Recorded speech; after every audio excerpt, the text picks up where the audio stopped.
DTX Coffee Mix, kape nga detoxify sang lawas. DTX Coffee Mix, DTX Coffee Mix, DTX Coffee Mix, ang healthy coffee para sa tanan. DTX Coffee Mix, DTX Coffee Mix, DTX Coffee Mix, kape nga detoxify sang lawas. DTX Coffee Mix, DTX Coffee Mix, DTX Coffee Mix, ang healthy coffee para sa tanan. DTX Coffee Mix na detoxify, nabuling magpaniwang kay Dodong at kay Inday. DTX Coffee Mix lawas na pinuan, diabetes ligawan. O magkape na ta, DTX Coffee na. DTX Coffee Mix, nakakape ka na, nakadetox ka ba? Pag may TC para aron mo apti ka. Pag may TC mo, tungod ang may TC puno sa vitamina. Pag may TC mo, barato na o epektibo pa. Tungod ang may TC, alkaline vitamin C, mulawas aktif pirmi, dili nakakapuyon. Tungod sa may TC, may TC ang alkaline nga vitamin C. K5 News FM, championing the lives of the Filipino. Wow! May puso! The official overall #1 station in Iloilo City. K5 News FM, Iloilo 88.7.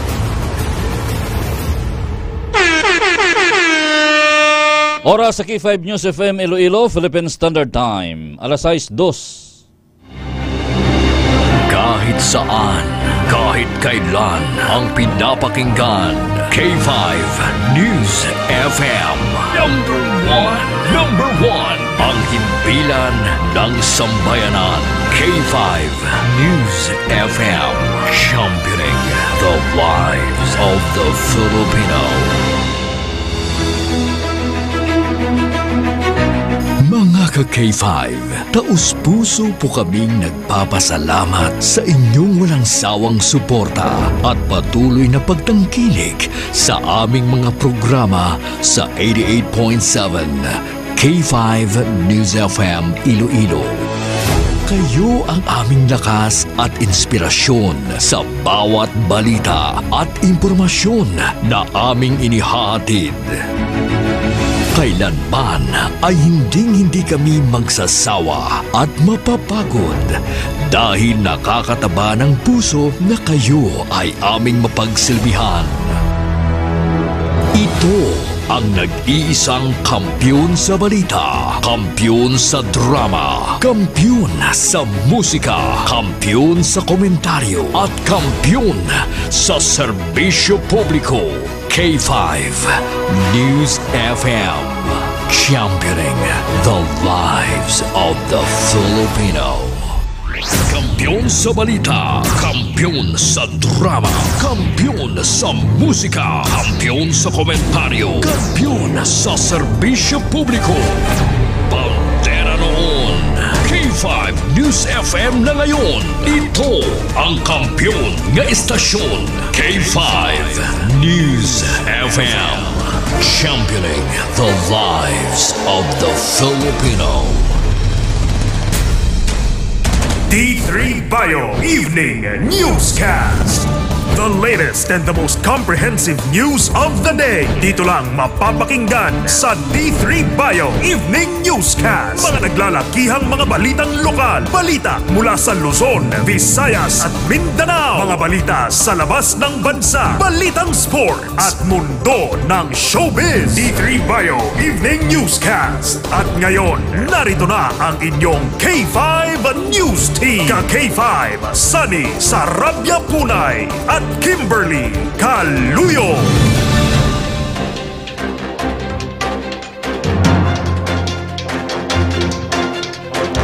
Maayong gabi Iloilo, magandang gabi Pilipinas, good evening world.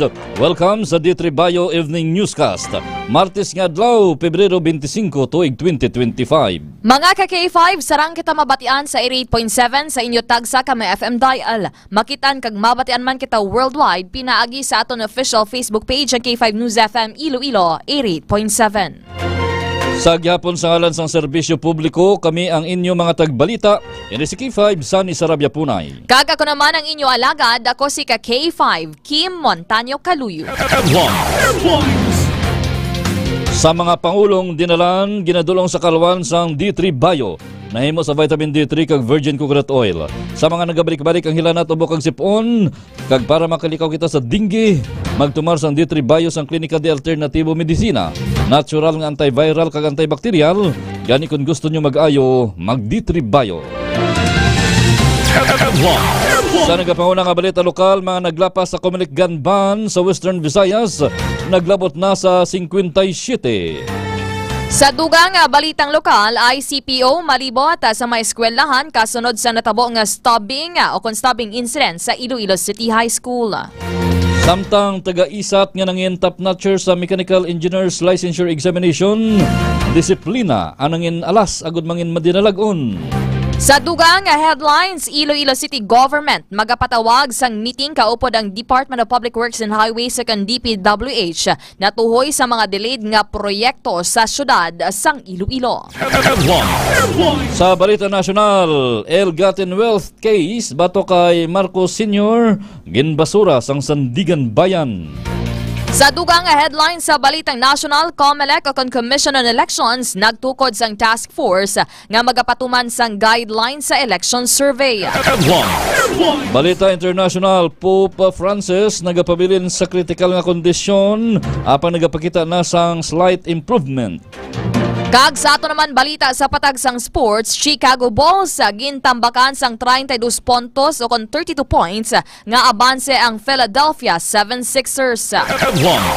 Kag sa balita sa patag sang entertainment, John Legend gindipinsahan ang paghiwat sini sang concert sa Rwanda.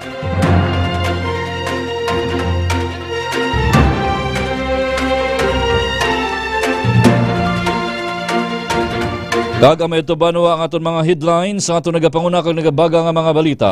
Mga balita nga una ninyo mabatian sa K5 News FM Iloilo apang sa mapamantalaan buwas pa mabasahan. Philippine Standard Time alas 6:08 kag karon sa detalye na sang mga balita. Balitang lokal.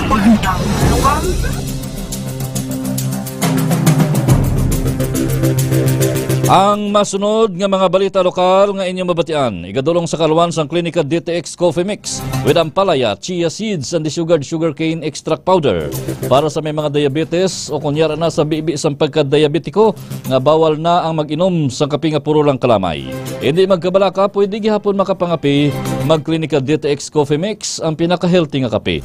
Nakapangapi ka na, naka-detox ka pa. Naglabot na sa 57 ka persona ang naglapas sa gun ban sa Commission on Elections o COMELEC sa Western Visayas. Sa interview sa K5 News FM Iloilo kay Police Lieutenant Colonel Arnel Soles, spokesperson sa Police Regional Office 6, ginpayag sini nga ang nasamit nga numero ang na-record humalin sa Enero 12 tubtob Pebrero 23. Sunod pa kay Soles nga 57 ka persona ang naaresto kag 56 naman ka mga firearms kag anom ka gun replica ang nakumpiskar. Base naman sa data sang PRO6, ang Negros Occidental Police Provincial Office ang may pinakamadamo nga nadakpan nga naglabot sa 17. 11 naman sa Iloilo Provincial Police Office, 9 sa Capiz Police Provincial Office, 7 sa Bacolod City Police Office, 4 sa Iloilo City Police Office, kag tig-3 naman sa Aklan Provincial Police Office, kag Guimaras Provincial Police Office, 2 sa Regional Mobile Force Battalion 6, kag isa naman sa Antique Police Provincial Office.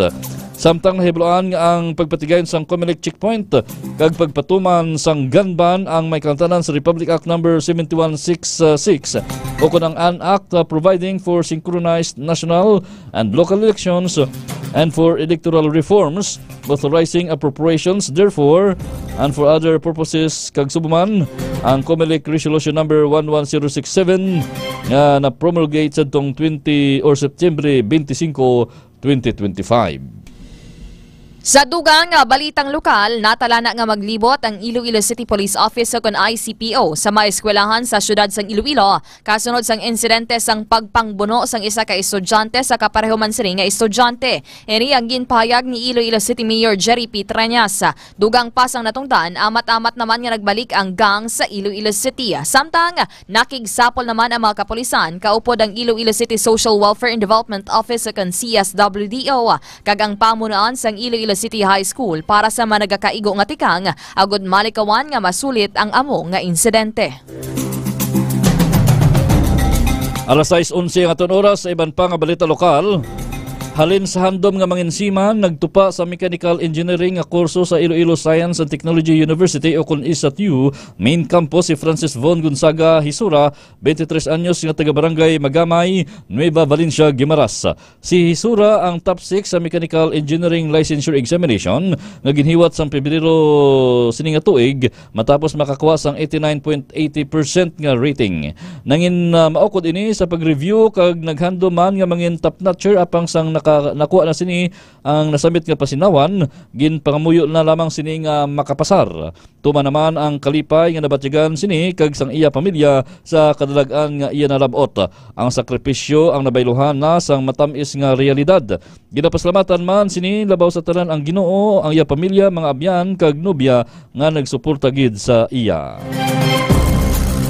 Sa dugang balitang lokal, magapatawag sang meeting si Iloilo City Mayor Jerry P. Treñas sa katapos ang Department of Public Works and Highways sagod istoryahan ang update sa timeline sa pondo sa mga delayed nga proyekto sang DPWH sa syudad sang Iloilo. Suro sa alkalde nga madamo na inisang reklamo nga nabaton gikan sa nagkalain-lain nga barangay bangod sa mga delayed nga proyekto sa Iloilo City. Lakip sa mga delayed nga proyekto amo ang masunod: Mandurriao Market, Barangay Concepcion City Proper Multipurpose Building, tan sa Esperanza Multipurpose Building, Katilingban sa distrito sang Molo ang ilang multipurpose building, North Fundidor Multipurpose Building sa Molo, Balantang Multipurpose Building sa Haro, kag Barangay San Isidro Haro Multipurpose Building. Natala na ang among meeting sa Marso 7, 2025 kag tambungan sang City Administrator sang syudad, Chief of Staff kag iban pa nga mga opisyales.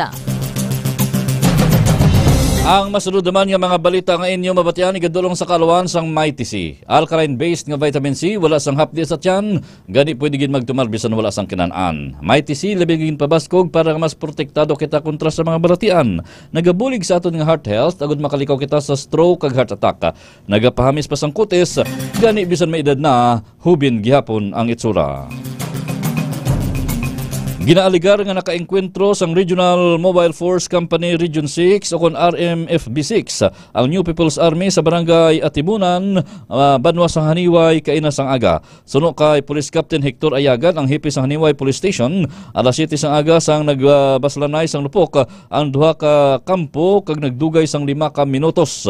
Sandig sa investigasyon, may ginapatigayon nga major operation ang pulis sa nasamit nga lugar kag sang mag-pull out na ang mga ini, hinali na lamang sila nga ginpalokpan sang ginapahayag mga rebuilding nga NPA. Wala naman sang ginreport nga casualties sa nasamit nga engkwentro. Naibuloan nga kaiping sang nasamit nga barangay amo ang Banwa sang Lambunaw kag yara sa 19 kilometros ang kalayon gikan sa proper sang Haniway.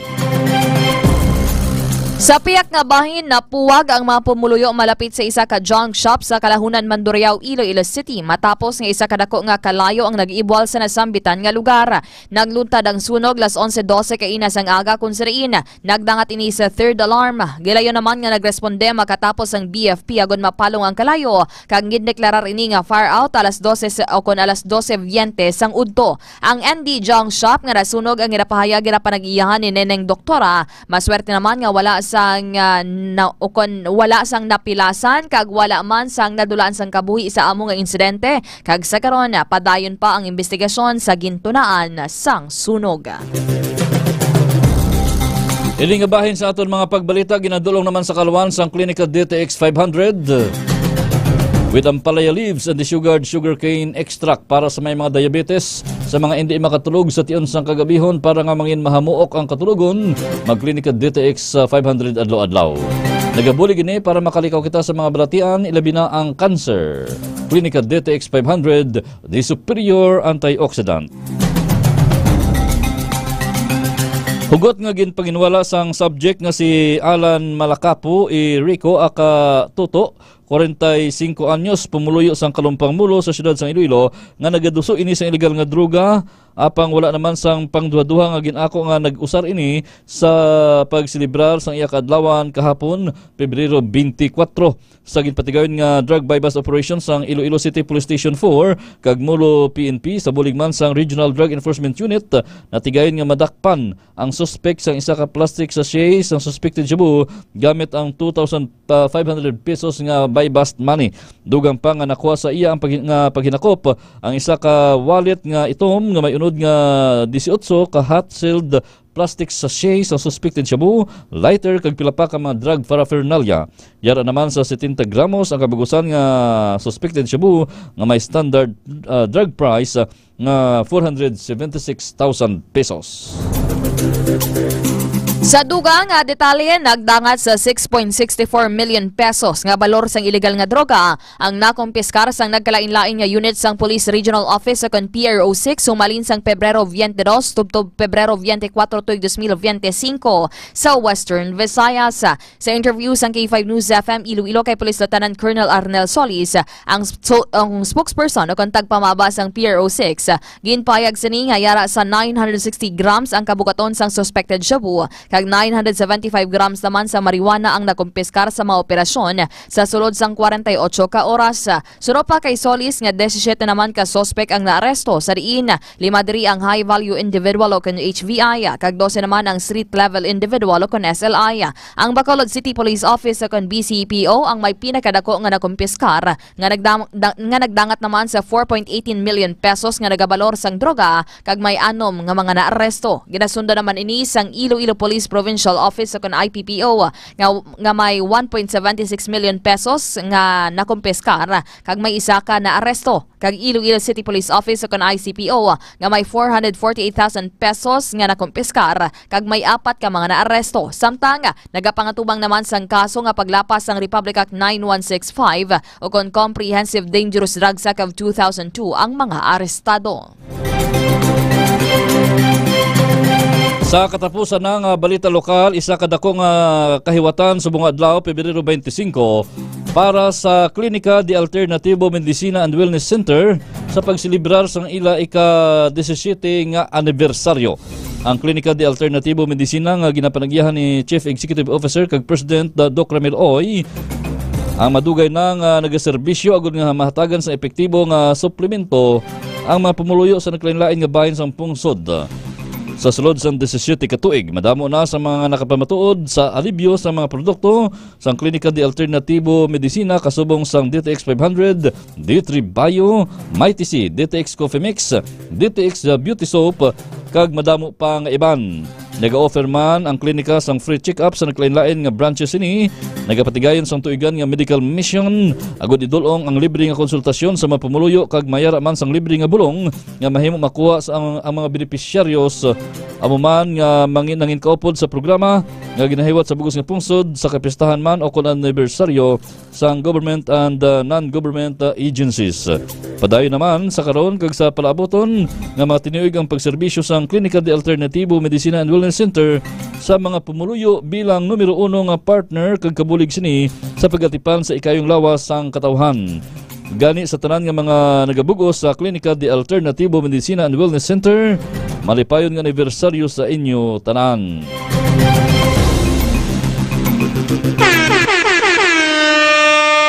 Philippine Standard Time, alas 6:19. Balitang National. Balitang National. Sa ilo na kita banwa sa detalye naman sa aton balita nasyonal, ginadulong naman sa kaluan sang Klinika DTX Beauty Soap sa mga luyag magputi ka maghamis ang kutis, mag-Klinika DTX Beauty Soap adlaw-adlaw kada magpaligo. Nagabulig gini para makaliko kita sa mga bratian sa panit kasubong sang buni, kati-kati, punggod kag iban pa. Klinika DTX Beauty Soap na antimicrobial soap pa. Ginbasura sang Sandigan Bayan Second Division ang isa pa ka ill-gotten wealth case batok sa anay presidente nga si Ferdinand Marcos Sr. kag anay First Lady Imelda Marcos bangod sa ginapayag nga wala ini sang tikang gikan sa Presidential Commission on Good Government sa sulod sang malapit isa ka dekada. Sa 12 ka pahina nga resolusyon ginpayag sa Anti-Graft Court nga napaslawan ang mga state prosecutor nga akusaran ang mga respondent sa hindi rasunable nga kadugayon sang panahon. Kaangot ini sa paglapas ang gobyerno sa mga salakyan, paglagas sang gobyerno sa mga salakyan kag household appliances sang kasubong sini nga akusado nga si Fernando Timbol nga ginapatihan ginkuha ni Timbol sa mga Marcos.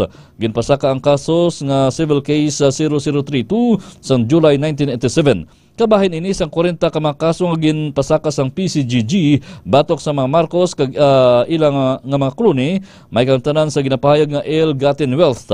Una na nga ginbasura sang Sandigan Bayan ang pila ka mga kaso bangod hindi rasunable ang katugayon sang PCGG kag Office of the Solicitor General sa pagsumiter sa mga ebidensya. Samtang nagtukod ang Commission on Elections o CONCOMELEC ang Special Task Force agud bantayan ang mga survey nga nagagwa may kaangtanan sa mga kandidato kag political party subong nga eleksyon.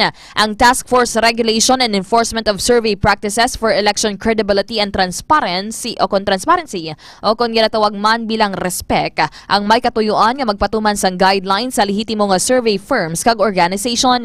Nagakinanglan man nga magparehistro kag mag-report sa COMELEC ang mga firm nga magahiwat sa mga survey sa tion sang election period.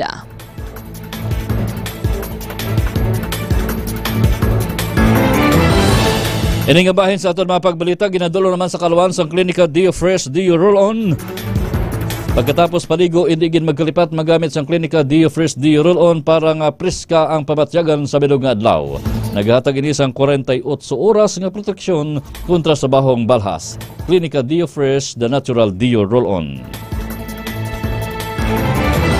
Ginpaandaman sa Department of Agriculture ang mga resellers sa National Food Authority o kung NFA Rice nga nagadugang sang presyo sini. Suno kay Agriculture Secretary Francisco Chiu Laurel Jr.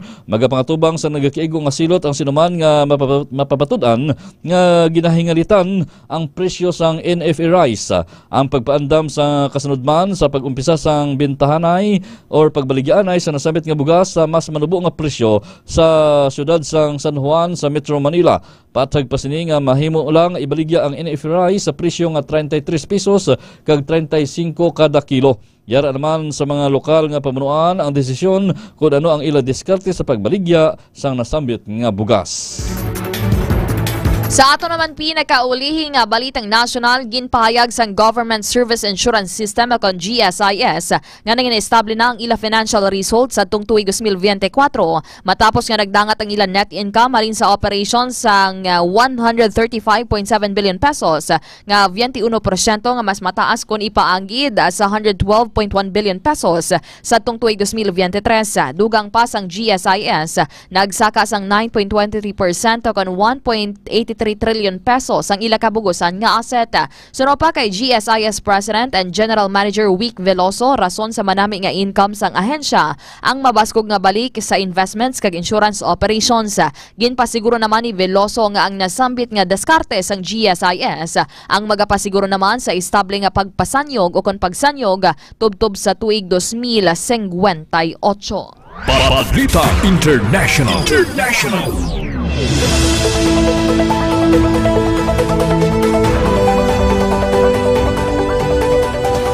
Sa detalye naman sa aton balita international, ginadulong naman sa kaluan sang Extend the Food Supplement for Men with Maca and Clavo Huasca.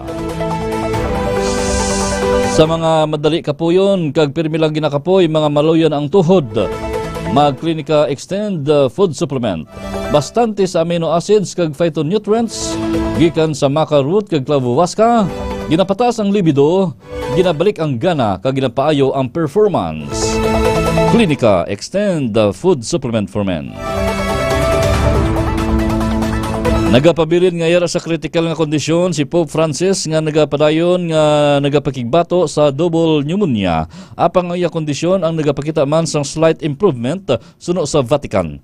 Ang 88 anyos nga pontiff ang nagatinir sa iya ika-11 nga gabi sa Gemelli Hospital sa Rome kung sa diin inang ginakabig nga longest hospital stay sa iya nga 12 ka tuig nga papacy. Ang double pneumonia ang isa ka seryoso nga infection nga makatugas ang pinalian sa pareho sini nga baga nga rason kun nga nabudlay ini nga maginhawa. Ginaragway man sang Vatican ang infection ni sang Santo Papa nga complex nga gitunaan sang duha o kun mas madamo pa nga mga microorganisms. Si Pope Francis ang nangin Santo Papa humarin sang tuig 2013 kag nagsuprer sang naglain-lain nga mga balatian sa sulod sang duha ka tuig. Nahibaluan nga prone ini sa lung infections bagod nga nakadevelop ini sang pleurisy kag isa sa baga sini ang ginkuha. Sa dugang balita sa luwas ang pungsod ginpayag sang Cambodian Police ni lamang Lunes nga ilagin raid ang duha ka area sa syudad sang Thai border o kon sa Thailand sa isa ka pag-aresto sa isa ka online scam centers kag gitin sang masobra 200 ka mga foreigners. Ang raid sang ginhiwat sang weekend sa syudad sang Poipet kon sa rin nadakpan ang 230 ka mga foreigners.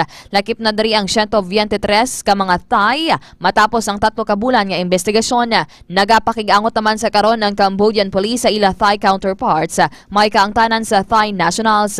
Ang raid ang kasunod sang pagkadakop sang pila ka mga illegal scam centers sa Thailand, Cambodia kag Myanmar nga nagapadayon naman nga nagadamo sa Southeast Asia. Balitang Sports.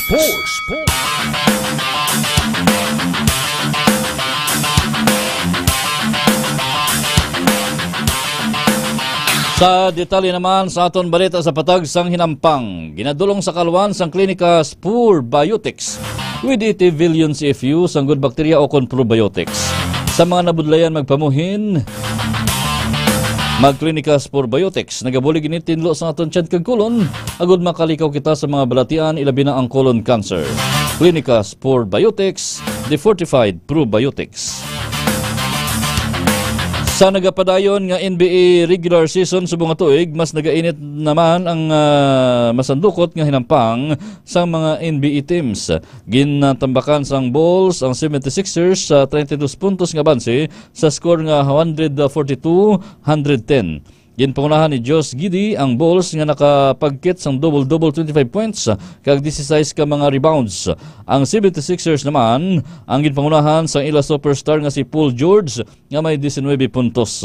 Sa karon nagsaka ang Bulls sa standing nga may 23-35 win-loss record. Ang Sixers naman ang nagpanaog sa ika-12 nga pwesto nga may 20-37 win-loss record sa Eastern Conference Division subong nga 2024-2025 NBA regular season. Balitang Entertainment. Kag sa ato naman balitang showbiz, nagdepensa ang American singer nga si John Legend sa paghiwat sa nisang concert sa Rwanda. Ini kasunod sa nabaton nga pagpakamalaot bangod ang Rwanda ang may kahilabtanan sa karagamo sa kaiping sini nga pungsod nga amo ang Democratic Republic of Congo. Ginpayag man sini nga hindi insakto nga silutan ang mga tao sa Rwanda bangod ang mga may kahilabtanan lang sang pagpanakop sa Congo ang mga magagmay nga militante nga grupo. Matandaan nga ginasuportahan sa Rwanda ang M23 rebels nga amo ang nagsakop sa dako nga pungsod sa Congo. Sa ato naman pinakamaayo nga balita. Sa Hulobaton 10-29 nagasiling, ang pagsunod sa mga matarong sa pamaagi sang Ginoo makaprotektar sa ila, pero ang pagsupak sini sa mga malaot makapalaglag sa ila. Philippine Standard Time, alas 6:29. Gagamay ito ba naman kabugusan sa ato nagapanguna nga mga balita sa D3 Bio Evening Newscast. Mga ka-K5, good evening lang sa aton nga mga ukod nga tagpanamati dira sa may barangay sa may distrito sang Mandurriao sa may Navais, dira sa may airport Mandurriao nga nagatutok dira sa aton ang pamilya Manaay kag sa mga tricycad and tricycle drivers dira. Kay Mami Immaculate sa distrito sang Haro sa K5 Iloilo Solid Supporters Chapter 1 and Chapter 2 sa WVTC Patrollers kay Mr. Boy at Parcon. And of course sa aton mobile taxi patrollers nga nagatutok gid sa aton. Mga ka-K5, padayon kamo nga mag-like, mag-follow kag share sa amon official social media pages, ang K5 News FM Iloilo 88.7 kag K5 News FM Iloilo 88.7 digital. Makitan kami sa amon nga Facebook page, sa amon nga YouTube channel, and of course sa amon TikTok account.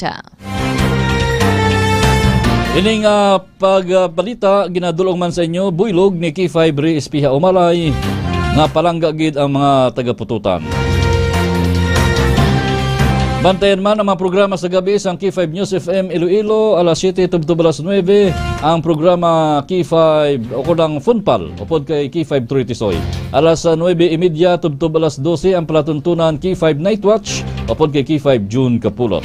Kag ang aton matahom nga drama nga Rihas mabatian alas 4 tubtob alas 4:30 sa hapon. Sa ngalan sang bugos nga puwersa sang K5 News Center. Sa gihapon kami ang inyong mga tagbalita. Ini si K5 Sunny Sarabia Punay. Kaga ko naman ang inyo alagad, ako si K5 Kim Montaño Caluyo. Para sa kampyon nga balita, serbisyo publiko kag kalingawan sa Iloilo, number 1 na kita. K5 News FM. Kampiyon sa balita, kampiyon sa drama.